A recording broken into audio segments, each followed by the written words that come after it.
রহমানির রহিম মুখ দিয়ে দেখি যায়।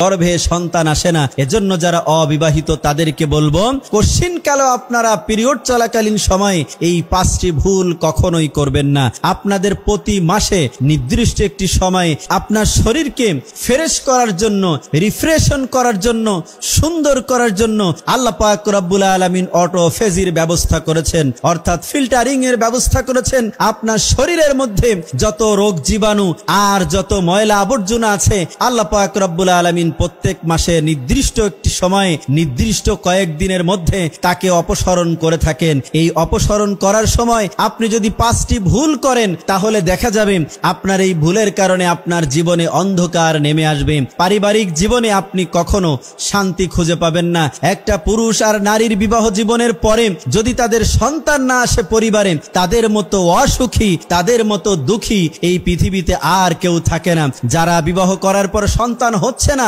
আপনারা হয়তো জীবনে ভুল করেছেন, অতি দ্রুত ডাক্তার দেখান, কোরআন হাদিস থেকে আমল করুন, আল্লাহর কাছে কান্না করুন। আল্লাহ পাক রব্বুল আলামিন আপনাদেরকে অবশ্যই তিনি শান্তিময় জীবন দান করবেন। এই ভুল 5টির প্রথম নাম্বার হচ্ছে পিরিয়ড চলাকালীন সময়ে আইসক্রিম বা অতিরিক্ত ঠান্ডা জাতীয় কোনো কিছু খাবেন না। যদি খান তাহলে দেখা যাবে এই ঠান্ডা জাতীয় আইসক্রিম বা ঠান্ডা পানি খাওয়ার কারণে আপনার ওই শরীরের নির্গত রক্তটা জমাট বেঁধে ভিতরে ক্যান্সার সৃষ্টি করতে পারে। দ্বিতীয় নাম্বার ভুল হচ্ছে আপনারা যখন পিরিয়ড শুরু হয়ে যাবে শসা অথবা দধি, এটা আপনারা কখনো খেতে যাবেন না। কারণ শসার মধ্যেও যদিও খেতে ঠান্ডা লাগে না, কিন্তু তার কাজ হচ্ছে শরীরকে হিম করা, ঠান্ডা করা। দধি খাওয়ার পরে শরীরে ঠান্ডা অনুভূত হয়, কলা খাওয়ার পরে শরীরে ঠান্ডা অনুভূত হয়। যেই খাবারগুলো খেলে শরীর ঠান্ডা হয়ে যায়, শান্তি লাগে ঠান্ডার কারণে, এই খাবারকে আপনারা পরিহার করুন। তৃতীয় নাম্বার হচ্ছে পিরিয়ড চলাকালীন সময় অতিরিক্ত লবণ খাবেন না এবং অতিরিক্ত চিনি খাবেন না।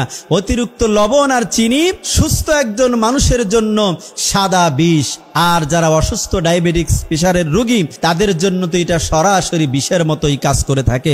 এজন্য আপনাদেরকে বলবো পিরিয়ড চলাকালীন সময়ে অতিরিক্ত লবণ আর চিনি আপনারা গ্রহণ করবেন না। যদি করেন তাহলে অতিরিক্ত লবণ আর চিনির কারণে আপনার মেন্সের মারাত্মক সমস্যা বাধাগ্রস্ত হতে পারে। চতুর্থ নাম্বার হচ্ছে অতিরিক্ত চা বা কফি, অর্থাৎ অতিরিক্ত গরম কখনো আপনারা খাবেন না। অতিরিক্ত গরম খাবারের মধ্যে শ্রেষ্ঠতম অতিরিক্ত খাবার হচ্ছে চা বা কফি। এটা খাওয়ার কারণে কি হয়, অতিরিক্ত গরম পানীয় খাওয়ার কারণে শরীরটা গরম হয়ে যায়। শরীরটা গরম হওয়ার কারণে রক্তের কণিকা পানি হয়ে গিয়ে আপনার মেন্স বা ঋতুবতী সময়ে আপনার রক্তর প্রবাহটা বেড়ে যেতে পারে, এতে আপনার মারাত্মক ক্ষতি হতে পারে। মেন্সের সময়টা দীর্ঘ সময় লাগতে পারে ভালো হওয়ার জন্য। এজন্য অতিরিক্ত গরম খাবার পরিহার করুন, স্বাভাবিক এবং নরমাল খাবার খাওয়ার চেষ্টা করুন। পঞ্চম নাম্বার হচ্ছে অতিরিক্ত ভাজা পোড়া খাবেন না। অতিরিক্ত ভাজা পোড়ার মধ্যে ক্যান্সারের জীবাণু থাকে। আপনার পিরিয়ড চলাকালীন সময়, অর্থাৎ একটি ক্ষত চলছে, রক্ত প্রবাহিত হচ্ছে, সেই সময় যদি আপনি ক্যান্সার আবিষ্কার হয় এমন কোন খাবার খান, তাহলে হতে পারে ওই রক্ত প্রবাহের সময় ক্যান্সার যুক্ত জীবাণু আপনার শরীরে প্রবেশ করলে তা বাহির না হয়ে শরীর যদি গ্রহণ করে ফেলে, আপনার জীবনে মারাত্মক অন্ধকার নেমে আসবে। এজন্য মা বোনদেরকে বলবো পিরিয়ড চলাকালীন সময়ে ভুলেও আপনারা এই 5টি কাজ করবেন না। যদি আপনারা এই 5টি কাজ করেন, আপনার জীবন অন্ধকার হয়ে যাবে। আপনার জীবনে আসতে পারে ক্যান্সার এবং বন্ধ্যাত্বের মতন অভিশাপ। আল্লাহ পাক যেন মা বোনদেরকে হেফাজত।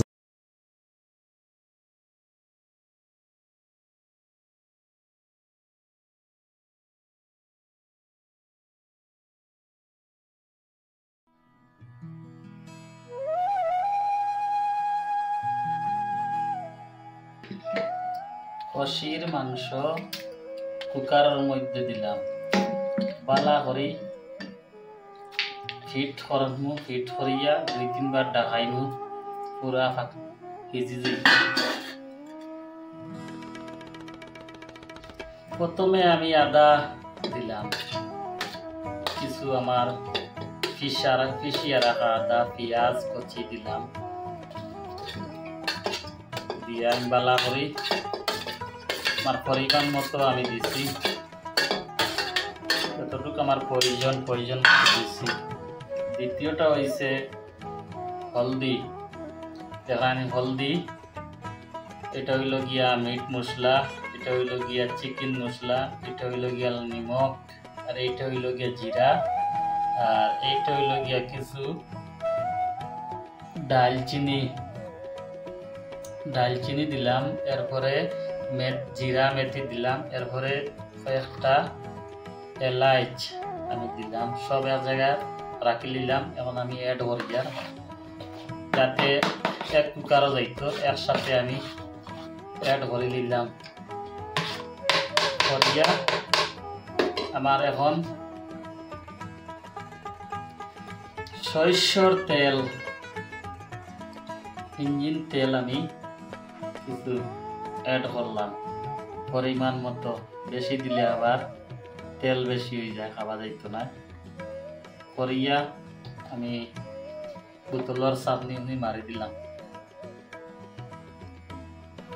দ্বিতীয়টা হয়েছে গিয়া মরিচ,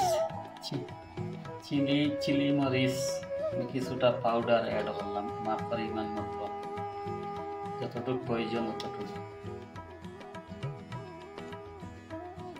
এরপরে আমি মাংসটা তেল দিয়া মরিচ দিয়া আমি মাখিয়ে নিলাম, কালা করে মাখিয়ে নিলাম। কালার কিরকম আইছে দেখায় বন্ধুগণ। এখন রয়েছে আমার, আমি গ্যাসটা জ্বালাইয়া নিলাম। বিসমিল্লাহির রহমানির রহিম। তারপরে হইল গিয়া আমার মাংস বুয়াই দিলাম, খসির মাংসগুলো আমি বুয়াই দিলাম চুলার উপরে। বিসমিল্লাহির রহমানির রহিম। আল্লাহ তোমার হাওলা, মাংস জ্বালা ফুলে না এরকম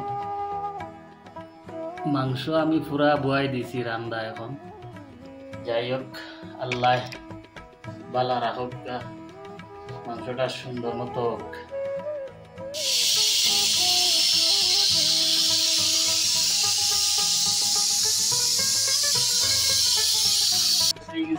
এখন আপনার দেখাই আমার মাংসর কালার কিরকম হয়েছে, আপনারা কইও চাই। বর্তমানে আমি তুলা টেস্ট করিয়া দেখাই আপনার স্বাদ। আপনার পাশে থাকো আমার। প্রথমে তুলা সাদা ভাত লাগাইলাম, তারপরে আমার খসির মাংস আপনার দেখাই। আর খসির মাংস অনেক স্বাদ হয়েছে কিনা হয়েছে দেখাই যায়, একদম সফট হয়েছে, ভিজিয়া একবারে গুড়া গুঁড়ো হয়ে গেছে দেখায় আমি। দ্বিতীয় আমি বিসমিল্লাহির রহমানির রহিম দিয়ে দেখি যায়।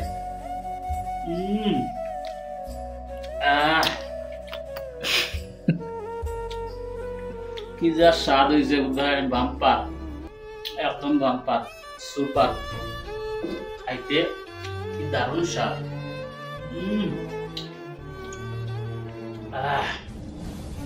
আড্ডি থেকে ছাড়াই দিছে মাংস, খসির মাংস স্বাদও আলাদা, 25 কেজি ওজনের খসি।